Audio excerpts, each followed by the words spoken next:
What's up, guys? I'm Jesse. I'm Daisy. We're Spartan Overland. And today, we're talking about the open-road, off-road portable water heater. This is that other part we told y'all about, so the water's not so ooh. Which, it's summertime. The ooh would be pleasant. Yeah. But, it's not going to be summertime forever. So, let's go over what's in this and then hook it up and see how it does. I'm not testing it. Yeah, you are. No, I think it's gonna be you. We'll get the boys out here. Hey, here.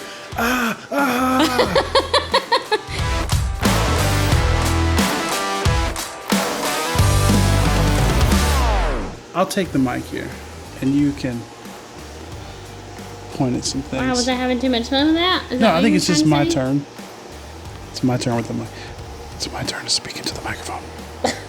First, we've got the heater itself. We've got, obviously, your instruction manual. What's this do? That's a heat shield. So when it is vertical, you want the heat, because it's essentially, it's a propane heater. Okay. All right. Right? So this helps deflect the heat. Very cool. What was your question? If it's propane, why do we have these big mamma jammas? Those D-cell batteries are for the igniter. It has to have something to make a little spark to ignite the fire. We've got an instruction manual. Okay. Now, I'll be fully transparent here. The instruction manual, not that great. People use these obviously for overlanding, but most people use these in more permanent setups, like in an RV. So the instructions are going to vary because of your use. Maybe even like tiny home situations so that's what some of this hardware is for, is so that you can mount this to a wall. Oh, I see. Okay. So that next thing is there's some hardware. Adorable. This is the cutest little thing. Not to be confused with our microphone. Okay, sorry, carry on. You've got a mount for the shower head. This doesn't feel sturdy. I mean, we're not going to use it, and I'm sure, depending on the application, it would get the job done. I'm not saying it wouldn't work, but it doesn't feel sturdy. It's plastic. I know, but like some plastic feels sturdier than other plastic. For instance, that fan that we've had mounted to our wall for years, that plastic feels reliable. This feels very thin. You guys heard it here first. Not all plastics are the same. All right, we've got a couple of S-hooks. Okay. For temporary hanging, which is what we're probably going to use. What we'll do, yeah. Then next you've got the hose to your propane tank. It's all about the hose. When we go on an overland trip, could it be said that we have hose in different area codes? Yes. Okay, sorry. Back to the. And now, then we've got lastly our shower head, which is like your adjustable shower that you might use in your house. This is also identical to the one that came with the tank. It just has a fancy little metal sleeve on it. Now, that is what comes in the box. I've purchased a handful of other adapters that I'm going to show you next for how we're going to use this to make it as efficient for us. To be clear, it's not something that had to be purchased to make this function. It's something that had to be purchased to make it function the way that we want it to for our application. Specifically, the water tank, if you watched the last video, the water tank's port is at the back of the bed, and the shower awning is over the front of the cab. It's a long way. So our goal was to create an adapter system that would allow us to run it from the back to the cab.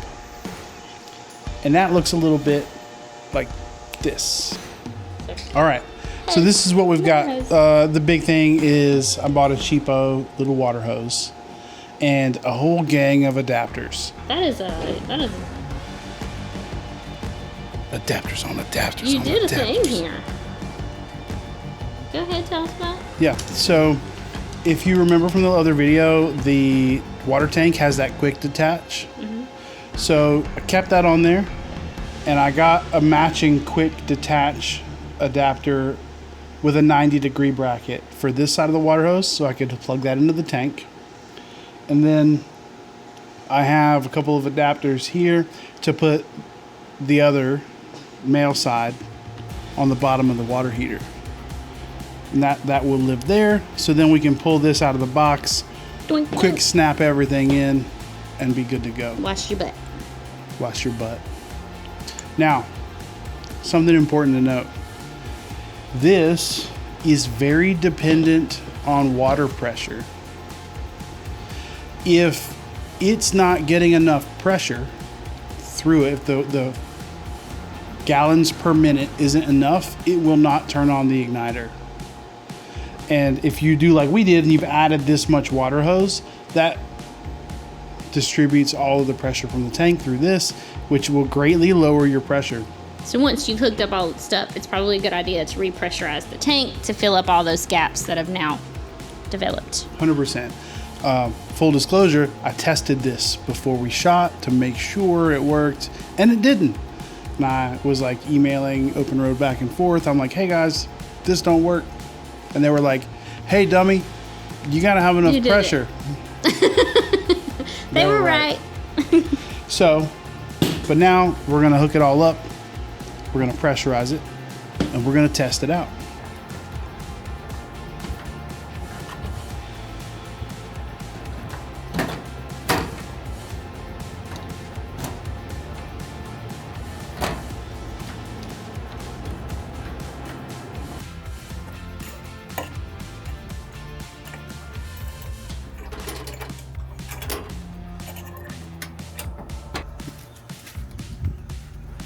All right, guys, now when we get to this part, hooking up the water in and out and the gas, this is important.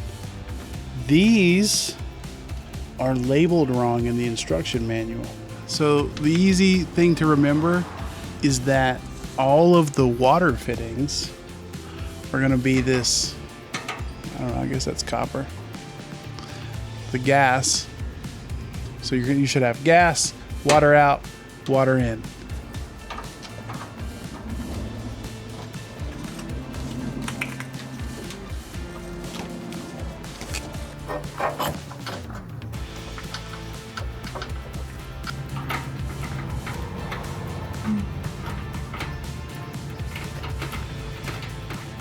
My adapter.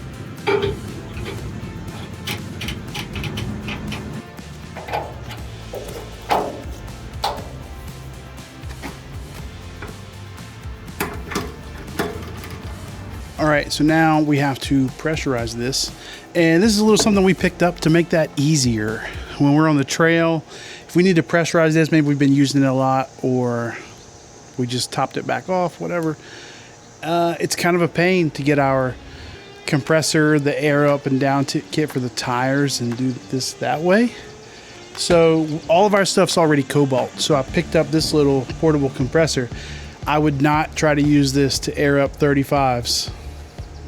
But for this, it's perfect. It's small, portable, lightweight, and I can set the PSI. So I can top this off, or if Daisy's taking a shower, it's looking like maybe she's gonna take a long shower, I can set this for 35 PSI and it'll just keep running while she's trying to shower because she's gonna be using pressure while it's topping it back off. So let's get this tank pressurized.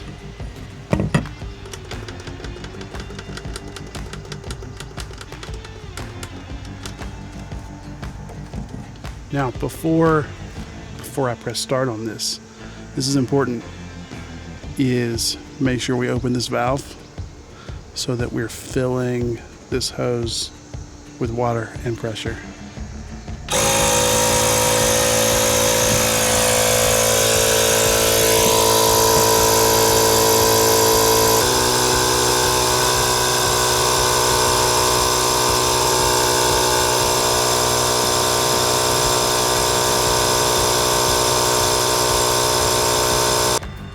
Now it's time to test it. A couple of things we've got on the face here. We have summer and winter settings. This is more for if you have this in a permanent mounting situation. Summertime, turns it all the way off. wintertime, I believe, keeps it just a little bit warm to keep these pipes inside of it from freezing. Then we've got fire control and water control. This is how much of a flame, how hot it's gonna get. This is, I believe, this opens up to let more water through. So like, if low on fire is too hot, you could treat them just like hot and cold, and you tap at the house. Moment of truth, let's see how it goes. We'll make sure our switch is on down here. We're gonna click this to the middle. So now, in theory, once we click this through, we should hear this igniter kick on, and then our water should get hot.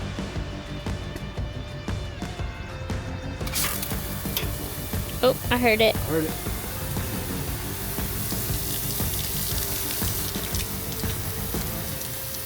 That's like hot water.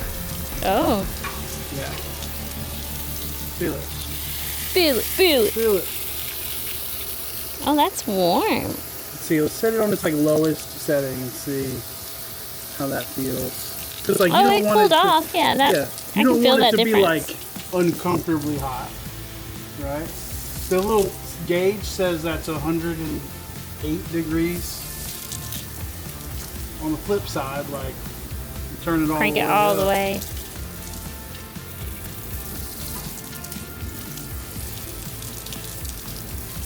Yeah, that's like, Much warmer.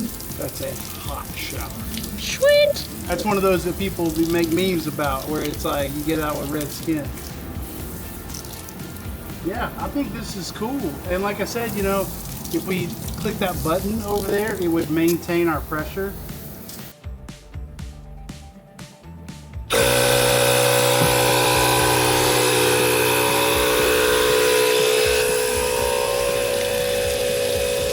That would allow us, while it's a noisy shower, it would allow us to run this much longer.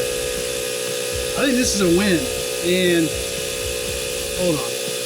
I think this is a win, and I can't wait until winter time and the fall when we're camping the most, and we can actually take a nice hot shower. It's going to be a game changer, I think. Well, guys, that's pretty much a wrap. For more than one reason, you know, the install's done, but it's, I think the thermometer, let me check my Garmin. Yeah, 2,000 degrees out here in North Carolina. Gosh, it feels that way. And 2,000% humidity. That math is odd, I know, but it's the South. What can we tell you? Well, you got to tell them to like and subscribe. The producers tell us we're supposed to say, if you enjoy what we're doing, make sure that you like and subscribe, ring the bell. But what's most important to us is that you get out and explore. Don't forget, check out my Rebel videos. We are less than 90 days out from the rally. I'm super excited. We are still trying to get some sponsorship and some funding to help push that through to the finish line. So if you're interested in that, you can reach out to us for any kind of details, or if you know anyone that might be interested. And we will be providing a link so that you can follow along live once the rally starts. So keep an eye out for that. Just hold on, just so you guys know, in case you haven't done a quick Google, the Rebel Rally is what she's talking about. It's a big deal. It's huge. And her and Jillian are going to win it. Well, You're going to win it. we're going to do our very best and give you something to follow along and watch at the very least. So, I don't know. Like he said, get out and explore. See you later. Next time.